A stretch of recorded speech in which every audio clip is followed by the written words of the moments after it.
سلام، شب همگی بخیر. بهروز بیدلی هستم. تحلیل هفتگی رو همیشه ما یک شنبه ها داریم. امیدوارم که مثبت ثمر باشه برای همتون. هفته پیش که سناریو که داشتیم، خدا رو شکر، طبق سناریو رفت جلو و ما تونستیم هم توی بای ها و سل ها تو کانال وی آی پی سودهای خیلی خوبی رو بگیریم. تو لایو دیدم بچه ها خوب عمل کردن، دمشون گرم. فقط این که ما 3900 عدد روانی بود که نزدیک اون کمی داشت اسلام میداد که در نهایت با خبر فدرال رزرو بود که اصلاح عمیق‌تری انجام داد، ولی باز دوباره قدرت صعود باعث شد که همه این اصلاح پس بگیره، دوباره اومد سر جای اول خودش. ببینید در کل ما تو تایم دیلی بخوایم در نظر بگیریم، همچنان روند صعودی هستش. از لحاظ فاندامنتالی هم بخوایم در نظر بگیریم، کاملا صعودیه. تغییرات ژئوپلیتیکی که الان هستش فعلا صعودی هستش. اخبار صلح آتشبس اسرائیل و غزه که تهران خیلی داره تلاش میکنه، فعلا فکر کنم تا دو سه روز طول بکشه. قراره که توی مصر با هم دیگه جلساتی داشته باشم، ولی من خوشبین نیستم و من فکر نکنم که بتونن آتش‌بس داشته باشن. دلیلش هم اینه که شرط اسرائیل آزادسازی گروگانها هستش و تنها برگه برنده غزه فلسطینیان همون اسرا هستن که اگر بخواد اونا رو تحویل بده دیگه عملا چیزی دستش نیستش و امکان داره آمریکا هر بلایی سرش بیاد. من فکر نمی کنم که، یعنی از نظر شخصی منه، که آتش‌بسی اتفاق بیفته که میتونه تاثیر بذاره روی مارکت و از لحاظ فاندامنتال داده ها همچنان امکان، یعنی پیش بینی های کاهش نرخ بهره همچنان بالاست و روی این حساب مارکت بیشتر تمایل به صعود داره. روی چارت بخوایم ما ناحیه رو مشخص بکنیم توی تایم یک ساعته، حالا روی چارت صحبت انجام میدیم. سعی میکنم تو پیج اینستاگرام تیممونم فاندامنتال رو یه مقدار بیشتر کار بکنم و یه توضیحاتی رو راجع به فاندامنتال انجام بدیم که کمکم باشه.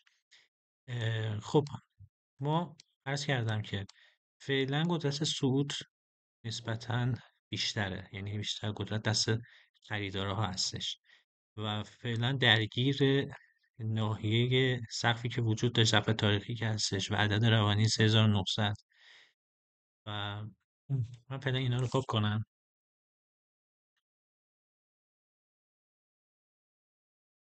خب اولین جایی که برای ما خیلی مهم هستش همین سقفیه که ما داریم، یعنی 3897 تا سری بازیه. نمیتونیم عدد دقیق بگیم.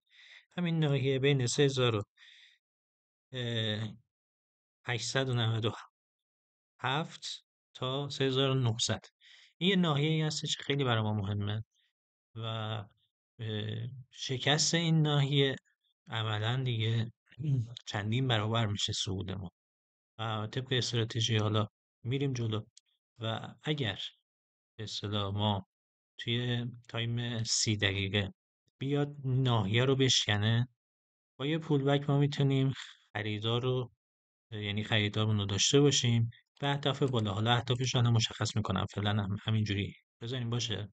ما یک کندل 30 دقیقه باید بالای 3900 بسته بشه.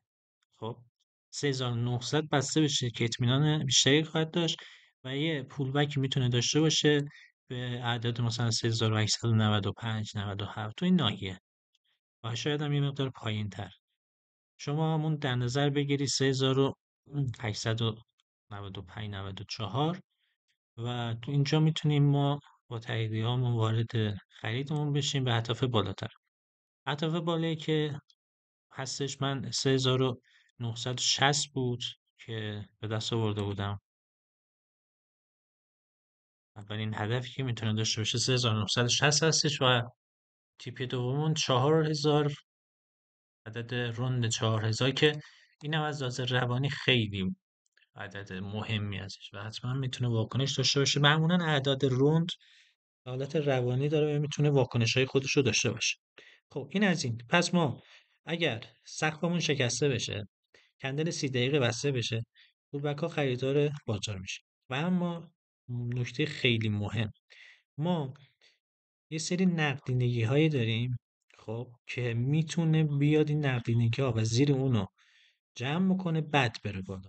نقدینگی هایی که هستش تو تایم 15 دقیقه من برم. تو تایم 15 دقیقه ما اینجا یه سری نقدینگی داریم.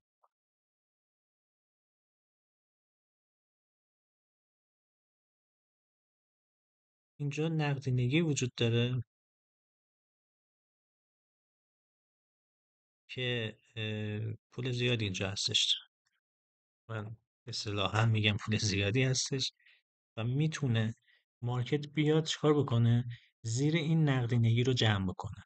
وقتی زیر این نقدینگی رو جمع کرد، از اولین اوردر بلاک های خودش میتونه چیکار بکنه؟ حرکت بکنه. اوردر بلاک به اصطلاح تایم 1 ساعت رو بررسی بکنیم و میتونیم بعدا بهینه‌اش بکنیم.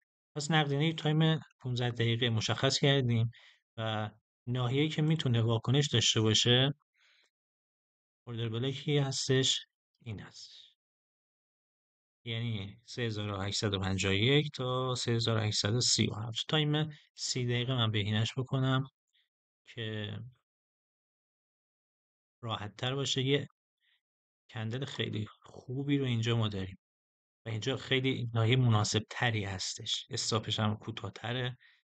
در واقع میشه گفت 3846 تا 43 این ناحیه هستش. من رنگش هم عوضش بکنم، سبزش بکنم که این ناحیه خیلی بهتری هستش. ما از همین جا میتونیم وارد خرید بشیم، ولی حجم خیلی پایینتری باید وارد بشیم. چرا؟ چون استاپش خیلی بلنده که ما بتونیم هرچی نزدیکتر به استاپ شد حجمای بیشتری وارد بکنیم. ولی اونایی که ریسکشون کمتره میتونن صبر کنن این باکس سبز رنگو بتونن به اصطلاح ورود بکنن.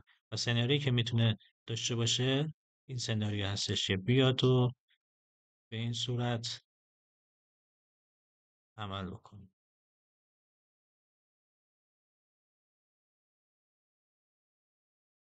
فعلا ناحیه‌ای که هستش اینه. حالا ما کی وارد فروش میشیم؟ ما یا صبر میکنیم مثل هر هفته، من همیشه اینو میگم، صبر میکنیم اینجا شکسته میشه، یا صبر میکنیم بیاد این ناحیه وارد خرید بشیم.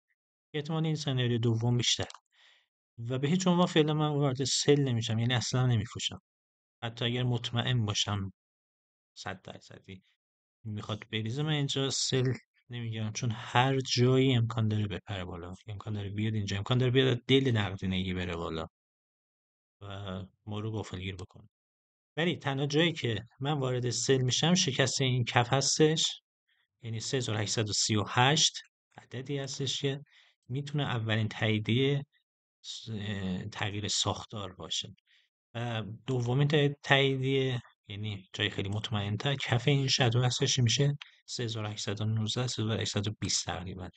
یعنی زیر این دوتا کندل 30 دقیقه ما با تاییدی دیگه باید دست و عوض بکنیم و وارد سل بشیم به کف هایی که قبلا داشتیم. این کف هستش، این کف هستش، میتونه بیاد وارد. فعلا بس ما میایم به بای فکر میکنیم و چیزی که الان هستش باید صبر کنیم که ببینیم کدوم ناحیه رو به ما میده و سوار موجش بشیم و بریم جلو انشالله.